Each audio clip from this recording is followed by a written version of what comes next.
नमस्कार, सत श्री अकाल, आदाब दोस्तों, स्वागत है आपका हमारे YouTube चैनल स्टडी हर पल पर। आज हम जानने वाले हैं यूएई के इतिहास को। यूएई मतलब यूनाइटेड अरब एमिरेट्स। आजकल बड़े बड़े स्काईस्क्रेपर्स और कमाल की टेक्नोलॉजी के लिए जाना जाता है, लेकिन इसकी हिस्ट्री बहुत पुरानी है, रेत के जमाने से। जहां आज बड़े बड़े सिटीज हैं, वहां सदियों से सिर्फ रेगिस्तान और समुद्र किनारे छोटे छोटे गांव थे। बेदौइन ट्राइब्स अपनी कल्चर और जमीन से प्यार के साथ इस मुश्किल जगह में रहते थे। उनकी जिंदगी रेगिस्तान के हिसाब से चलती थी। बीच 20वीं सदी में जब तेल मिला, तब यूएई की किस्मत बदल गई। पूरा देश तरक्की और प्रॉस्पेरिटी की राह पर चल पड़ा। मोती ढूंढने वालों और खजूर के पेड़ों से यूएई ने एक नया सफर शुरू किया। मॉडर्निटी को अपनाया, पर अपनी हेरिटेज को नहीं भुलाया। आज यूएई इंसानों की एम्बिशन और काबिलियत की मिसाल है। अरेबियन पेनिनसुला के बीच में प्रोग्रेस का एक चिराग। तेल मिलने से पहले यूएई की जिंदगी रेगिस्तान से जुड़ी हुई थी। बेदौइन ट्राइब्स अपने रेजिलियंस और अडेप्टेबिलिटी के लिए जाने जाते थे। वो रेत के टीलों में घूमते थे। उनकी जिंदगी नेचर के हिसाब से चलती थी। ऊंट उनकी सहन शक्ति के लिए रिवियर्ड, उनके सबसे अच्छे साथी थे, सफर करने, खाने पीने और साथ देने के लिए। रेगिस्तान के मुश्किल हालात ने लोगों को एक दूसरे के करीब ला दिया। ट्राइब्स अपने नॉलेज और स्किल्स से सरवाइव करते थे, रिसोर्सेज बांटते थे और मुसीबत में एक दूसरे की मदद करते थे। बेदौइन लोगों ने रेगिस्तान के डेलिकेट इकोसिस्टम को समझा, उसके रिदम्स के साथ रहे, नेचर के साथ हार्मनी में रहे। उनकी ट्रेडिशंस पीढ़ी दर पीढ़ी चली आई, पोएम्स, म्यूजिक और स्टोरीज के रूप में। रेगिस्तान की मुश्किलों में भी उन्होंने अपनी कल्चरल आइडेंटिटी बचाए रखी। 1950 के दशक में यूएई में तेल मिलने से देश की हिस्ट्री में एक नया चैप्टर शुरू हुआ। जहां पहले रिसोर्सेज कम थे, वो जगह अब दुनिया के सामने आ गई। काले सोने ने, मतलब तेल ने, बहुत दौलत का वादा किया। जो कोस्टल टाउन्स और डेजर्ट सेटलमेंट्स पहले स्लीपी थे, वहां अब लोग और रिसोर्सेज आने लगे। डेवलपमेंट शुरू हो गया। तेल की दौलत से मॉडर्नाइजेशन और अर्बन डेवलपमेंट तेज हो गया। इंफ्रास्ट्रक्चर प्रोजेक्ट्स जो पहले इम्पॉसिबल लगते थे, अब रियलिटी बन गए। रेगिस्तान में रोड्स बनी, सिटीज कनेक्ट हुए, ट्रेड बढ़ा। स्कूल्स और हॉस्पिटल्स बने, लोगों की जिंदगी बेहतर हुई। यूएई के लीडर्स ने एक अच्छे फ्यूचर का सपना देखा, एजुकेशन, हेल्थ केयर और सोशल वेलफेयर में इन्वेस्ट किया। एक मॉडर्न और प्रॉस्परस नेशन की नींव रखी। यूएई के साथ एमिरेट्स में दुबई एम्बिशन और इनोवेशन की सबसे अच्छी एग्जाम्पल बना। एक छोटा सा ट्रेडिंग पोर्ट, दुबई अब कॉमर्स, टूरिज्म और टेक्नोलॉजी का ग्लोबल हब बन गया। सिटी का स्काईलाइन आर्किटेक्चरल ऑडेसिटी की मिसाल बन गया। हर स्काईस्क्रेपर दुबई के प्रोग्रेस का सिंबल बना। दुबई के लीडर्स ने समझा कि एक अच्छे फ्यूचर के लिए इकोनॉमी को तेल के अलावा और चीजों पर डिपेंड करना होगा। उन्होंने टूरिज्म में इन्वेस्ट किया, luxurious resorts, world class shopping malls और एंटरटेनमेंट डेस्टिनेशंस बनाए, जो दुनिया भर से टूरिस्ट्स को अट्रैक्ट करते हैं। दुबई की लोकेशन, बिजनेस फ्रेंडली पॉलिसीज और इनोवेशन के लिए कमिटमेंट ने एंटरप्रेन्योर्स, इन्वेस्टर्स और स्किल्ड प्रोफेशनल्स को अट्रैक्ट किया। दुबई कल्चर्स का मेल्टिंग पॉट और ट्रेड का ग्लोबल सेंटर बन गया। बुर्ज खलीफा के आगे एमिरेट्स के आर्किटेक्चरल वंडर्स। बुर्ज खलीफा दुनिया की सबसे ऊंची बिल्डिंग, दुबई की एम्बिशन का आइकॉन है। लेकिन यूएई में और भी बहुत से आर्किटेक्चरल मार्वल्स हैं जो इमेजिनेशन को कैप्टिवेट करते हैं। म्यूजियम ऑफ द फ्यूचर के फ्यूचरिस्टिक सिलुएट से लेकर बर्ज अल अरब के सेल शेप्ड ग्रैंडर तक, हर स्ट्रक्चर इनोवेशन, डिजाइन एक्सेलेंस और यूएई के लिमिट्स को पुश करने की कोशिश की कहानी कहता है। अबू धाबी में शेख जायद ग्रैंड मॉस्क अपने व्हाइट डोम्स और इंट्रिकेट फ्लोरल डिजाइन्स के साथ इस्लामिक आर्टिस्ट्री और ग्रैंडियर की मिसाल है।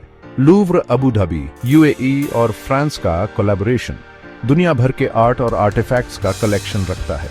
ये यूएई के कल्चरल एक्सचेंज के कमिटमेंट और आर्ट्स के ग्लोबल सेंटर बनने को दिखाता है। The palm in the world, समुद्र से जमीन। अपनी एम्बिशन और इंजीनियरिंग प्रोवेस दिखाते हुए यूएई ने एम्बिशियस लैंड रिक्लेमेशन प्रोजेक्ट्स शुरू किए, कोस्टलाइन को रिशेप किया।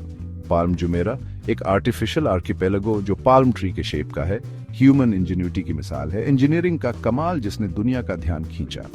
पाल्म जुमेरा अपने sister projects Palm Jebel Ali and the World Islands के साथ दुबई के कोस्ट लाइन में kilometres of prime beachfront property add करता है।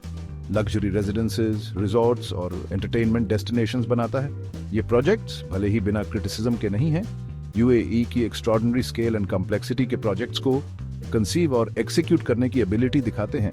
उनकी इनोवेशन के फॉरफ्रंट में नेशन होने की रेपुटेशन को और मजबूत करते हैं। एकता में बंधा फेडरेशन, यूएई का unique governance United Arab Emirates 7 Emirates का एक फेडरेशन है जो एकता और सहयोग का प्रतीक है। हर एक एमिरेट का अपना रूलर है जो अपने क्षेत्र की देखरेख करता है। ये फेडरेशन यूनिटी और शेयर्ड विजन की पावर की मिसाल है जो मिलकर काम करने की भावना को दर्शाता है। 1971 में अबू धाबी, दुबई, शारजाह, आजमन, अल क्वैन और फुजैरा के रूलर्स एक साथ आए और एक ऐतिहासिक समझौते पर हस्ताक्षर किए। अपने डिफरेंसेस भुलाकर एक यूनिफाइड नेशन बनाया जो आज की यूएई है। रास अल खाइमा थोड़े समय बाद फेडरेशन में ज्वाइन हुआ, जिससे यूएई का विस्तार हुआ। यूएई का गवर्नेंस स्ट्रक्चर इस कोलैबोरेशन के स्पिरिट को रिफ्लेक्ट करता है जो सभी एमिरेट्स के रूलर्स को एक साथ लाता है। फेडरल सुप्रीम काउंसिल, जिसमें 7 एमिरेट्स के रूलर्स होते हैं, हाईएस्ट कॉन्स्टिट्यूशनल अथॉरिटी है जो देश के महत्वपूर्ण निर्णय लेता है। यूएई का प्रेसिडेंट सुप्रीम काउंसिल के मेंबर्स में से चुना जाता है, जो देश का सर्वोच्च नेता होता है।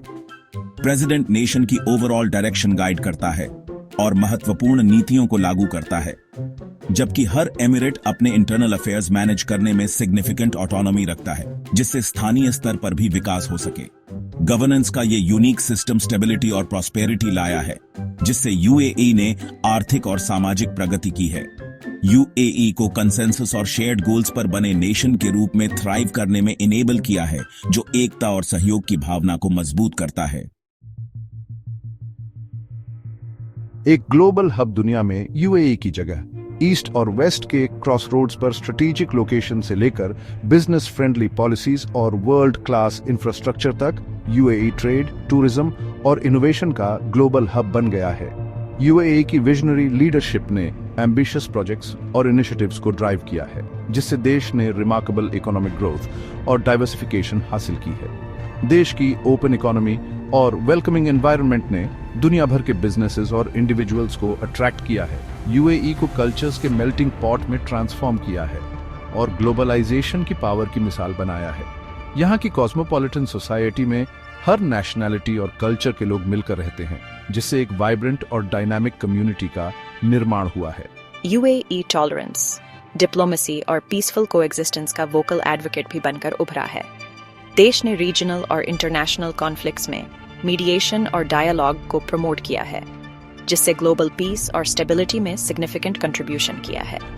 देश की एक्सपो 2020 दुबई की hosting connecting minds, creating the future theme के तहत नेशंस की ग्लोबल गैदरिंग, कल्चर्स के बीच डायलॉग, कोलैबोरेशन और अंडरस्टैंडिंग को फॉस्टर करने के लिए यूएई के कमिटमेंट को एग्जेम्प्लीफाई करती है। इस इवेंट ने दुनिया भर से मिलियंस ऑफ विजिटर्स को अट्रैक्ट किया और यूएई की ग्लोबल इन्फ्लुएंस को और भी मजबूत किया। जैसे जैसे यूएई फ्यूचर की ओर देखता है, वो रीजन और वर्ल्ड स्टेज दोनों में पीस, सस्टेनेबिलिटी और प्रोग्रेस को प्रमोट करने के लिए अपनी ग्लोबल स्टैंडिंग का लेवरेज करना चाहता है। यूएई की एम्बिशियस विजन 2030 और बियॉन्ड की योजनाएं देश को एक सस्टेनेबल और प्रॉस्परस फ्यूचर की ओर ले जाने के लिए तैयार हैं। एक सस्टेनेबल टुमारो की ओर यूएई का फ्यूचर का विजन जैसे जैसे यूएई फ्यूचर की ओर देखता है, वो अपनी कंटिन्यूड प्रॉस्पेरिटी को सिक्योर करने में सस्टेनेबिलिटी, इनोवेशन और डाइवर्सिफिकेशन की इंपॉर्टेंस को रिकॉग्नाइज करता है। यूएई ने अपने रिसोर्सेज को वाइजली यूज करने और एनवायरमेंटल इम्पैक्ट को मिनिमाइज करने के लिए कई इनिशिएटिव्स लॉन्च किए हैं। देश ने नॉलेज बेस्ड इकोनॉमी में ट्रांजिशन करने के लिए एम्बिशियस गोल्स सेट किए हैं। ये गोल्स एजुकेशन, रिसर्च और डेवलपमेंट के माध्यम से अचीव किए जा रहे हैं, जिससे एक स्किल्ड और नॉलेजेबल वर्कफोर्स तैयार हो रही है। रिन्यूएबल एनर्जी, टेक्नोलॉजी और एंटरप्रेन्योरशिप में हेविली इन्वेस्ट कर रहा है। यूएई के सोलर फार्म्स और हाईटेक इंडस्ट्रीज इस बात का प्रमाण है कि देश सस्टेनेबल और इनोवेटिव सॉल्यूशंस की ओर बढ़ रहा है। यूएई का विजन 2030 देश के फ्यूचर के लिए एक रोड मैप आउटलाइन करता है। ये विजन एक बैलेंस्ड और डाइवर्सिफाइड इकोनॉमी के साथ साथ high quality of life ensure करने के लिए डिजाइन्ड है। सस्टेनेबल डेवलपमेंट, इकोनॉमिक डाइवर्सिफिकेशन और अपने सिटीजन्स की क्वालिटी ऑफ लाइफ को एनहांस करने पर फोकस करता है। यूएई के मॉडर्न सिटीस्केप्स और ग्रीन बिल्डिंग्स इस विजन के टेंजिबल रिजल्ट्स हैं। स्पेस एक्सप्लोरेशन में इन्वेस्ट करने से लेकर आर्टिफिशियल इंटेलिजेंस और बायोटेक्नोलॉजी में पायोनियरिंग एडवांसमेंट्स तक यूएई हर क्षेत्र में एक्सीलेंस अचीव करने की कोशिश कर रहा है। यूएई इनोवेशन के फोरफ्रंट पर बना रहना चाहता है। इसके इनोवेशन हब्स और टेक स्टार्टअप्स ग्लोबल स्टेज पर अपनी पहचान बना रहे हैं। एक ऐसे फ्यूचर को शेप करना चाहता है जहां टेक्नोलॉजिकल एडवांसमेंट्स, एनवायरमेंटल रिस्पॉन्सिबिलिटी और सोशल प्रोग्रेस के साथ चलें। ये विजन एक हार्मोनियस और प्रॉस्परस सोसाइटी की ओर ले जाता है। रेगिस्तान से ग्लोबल पावर हाउस तक का यूएई का जर्नी ह्यूमन एम्बिशन की पावर की मिसाल है। ये ट्रांसफॉर्मेशन एक रिमार्केबल अचीवमेंट है जो दुनिया को इंस्पायर करती है। एक ऐसी स्टोरी जो दुनिया को इंस्पायर और कैप्टिवेट करती रहती है। यूएई का कल्चरल हेरिटेज और मॉडर्न अचीवमेंट्स एक यूनिक ब्लेंड प्रस्तुत करते हैं जो हर किसी को फैसिनेट करता है।